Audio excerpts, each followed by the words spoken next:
অর্থের সময় মূল্য, টাইম ভ্যালু অফ মানি কি? অর্থের সময়মূল্য হলো অর্থের একটি মৌলিক ধারণা যা বলে যে বর্তমানের 1 টাকা ভবিষ্যতের 1 টাকার চেয়ে বেশি মূল্যবান। এর কারণ হলো মুদ্রাস্ফীতি, যেটা আমরা ইনফ্লেশন বলি। সময়ের সাথে সাথে টাকার ক্রয় ক্ষমতা কমে যেতে পারে। বিকল্প ব্যয়, টাকা যদি এখন বিনিয়োগ করা হয় তাহলে ভবিষ্যতে এটি সুদ বা লাভ অর্জন করতে পারে। ঝুঁকি, ভবিষ্যতে অর্থ পাওয়ার নিশ্চয়তা নেই, তাই বর্তমান অর্থ অধিক মূল্যবান। অর্থের সময়মূল্যের উপাদান, অর্থের সময়মূল্য গণনার ক্ষেত্রে নিম্নলিখিত উপাদানগুলো গুরুত্বপূর্ণ। বর্তমান মূল্য, প্রেজেন্ট ভ্যালু, অর্থাৎ ভবিষ্যতের অর্থের বর্তমান মূল্য কত।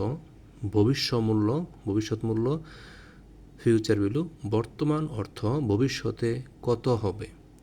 সুদের হার, ইন্টারেস্ট রেট, অর্থ বিনিয়োগের উপর বার্ষিক সুদ কত। সময়কাল, কত বছরের জন্য বিনিয়োগ করা হবে।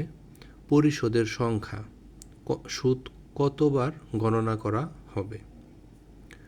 অর্থের সময়মূল্যের সূত্র, ভবিষ্যৎ মূল্য নির্ণয়ের সূত্র ফিউচার ভ্যালু সমান present value divided by 1+r⁻t, অর্থাৎ ভবিষ্যৎ মূল্য হবে বর্তমান মূল্য, যেটা বার্ষিক সুদের হার ও সময়ের সাথে হিসাব করে গণনা করা হয়।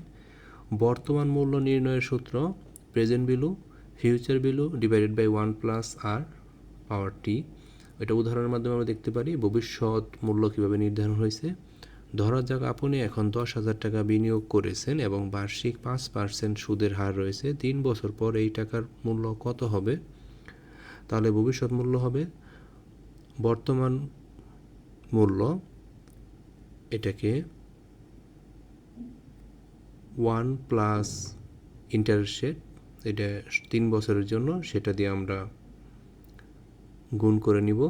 তাহলে 11,576 টাকা। আমি এখন 10,000 টাকা বিনিয়োগ করছি, এটা 5% সুদ হইলে 3 বছর পর এই টাকার মূল্য হবে 11,576 টাকা।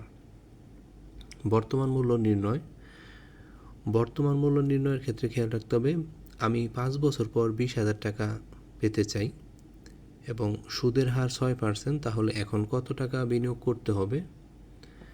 প্রেজেন্ট ভ্যালু বের করতে হলে ফিউচার ভ্যালুকে 1+ ইন্টারেস্ট রেট পাওয়ার টি দিয়ে ভাগ করতে হবে। এটা যদি করা হয় ফ্যাক্টর ব্যবহার করে তাহলে 14,950 টাকা 16 পয়সা, অর্থাৎ 14,950 টাকা 16 পয়সা এখন বিনিয়োগ করলে 5 বছর পর 20,000 টাকা পাওয়া যাবে।